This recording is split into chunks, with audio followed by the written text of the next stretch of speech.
Well, today we're making homemade French fries on the Joetisserie. Stick around and let me show you how I do it. Oh man, oh gosh, I'm not a juggler. You like homemade French fries? I know I do. No matter if you bake it, you fry it, or you grill it, this is a delicious way to make French fries. It is just doing it yourself. And we're gonna do a little garlic parmesan too. It's very delicious. So our agenda is simply, we are gonna prepare the potatoes, then we're gonna season it, get the grill fired up, and get to cooking. So let's do it. Welcome to the kitchen. Here are your ingredients that you need. Russet potatoes, just like that. And we are going to also use some garlic powder, some kosher salt, and also some Parmesan. We've given these French fries an ice bath for about an hour. You could do a minimum of 30 minutes. You could even go a few hours. So what we now do, we put these on a pan. We are going to pat these dry, and then we are going to get some vegetable oils in a pan, bring that up to a boiling point, and then kind of get it simmered. We're gonna begin to just in increments, begin to put these French fries in the boiling oil, and we're gonna allow that to cook for about a minute or so, maybe a little longer. This is just going to soften up these French fries before we put it on the Joetisserie for that final cook and smoky flavor and get it nice and crispy on the outside. These are so delicious. So far, I'm so happy with the process by adding this extra step and kind of combining two steps in one. Now, one caveat is I'm making homemade French fries, so I'm not worried about getting these cut precisely. So as you're seeing me do that earlier or even now, know that this is not meant to be perfect. It's just all about progress whenever you're doing backyard cooking. And again, it's homemade cooking, making French fries. So I'm not worried about some being long, some being short, or anything like that, or even being fatter or thinner, or some are wedges. So it's fun just kind of doing it how you want to do it. And now that we kind of dipped these fries in the oil, we're going to continue to do that in increments until all of them are complete. One more time, patting these down the best we can.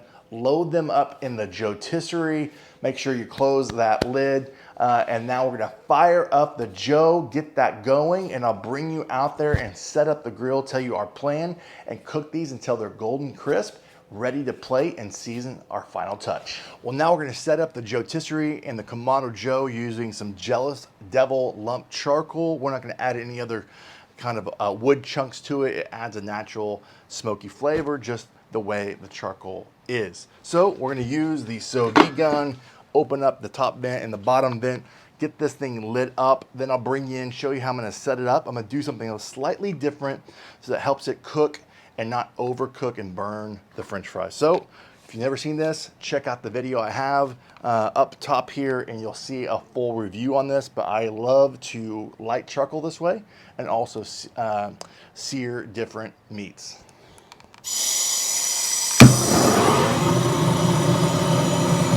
All right, so now that we got this charcoal lit, I'm gonna use the X-ring and put that in here. And right now, obviously it doesn't have the divide and conquer system to sit that on, but it sits right on the firebox.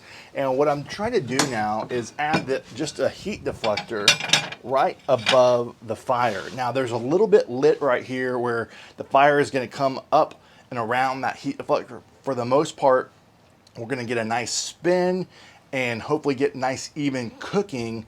And then whenever I'm ready to kind of make sure a little flame kiss to the French fries and get a little bit more crispiness, I'll remove the heat deflector and allow the French fries to get kissed by that. But we will get a little kissing of the fire on the fries just from this lower part, but the main section is going to be set up with a heat deflector. So let's bring the fries out, get this thing spinning, and we'll see how long it takes us to get to that golden crispy look that we're looking for. All right, so we have fired up the Joe and we added the Joetisserie on there. We added a little bit more duck fat spray before we inserted it into the Joetisserie. Now you've seen me set up the X-ring, the heat deflector, and now we're watching this thing spin. And the purpose of the X-ring and heat deflector is to get just the perfect even cooking and not overcook it or over burn it. But whenever I'm ready to see a little bit more color and crispiness, what I'll do is remove the heat deflector and get full on fire flame kissing of the French fries to get that extra crispiness. And then we will plate it and finish it off with our other seasoning. So that is the stage we're at right now. I'm aimed at around 300 to 350 degrees on the grill with the second slotch up here, and I think it's a finger and a half width below on the bottom vent if you're interested on that. Again, we're trying to keep it around 300, 350, and we'll see how long that takes us. And then once we get to that desired golden color on the French fries, then we'll take them off, let them cool down, and we'll be ready to plate it, season it, and eat it.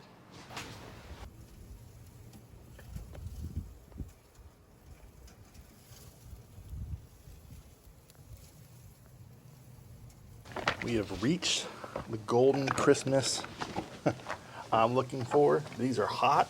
Take this off. Bring that over here. Close down the grill.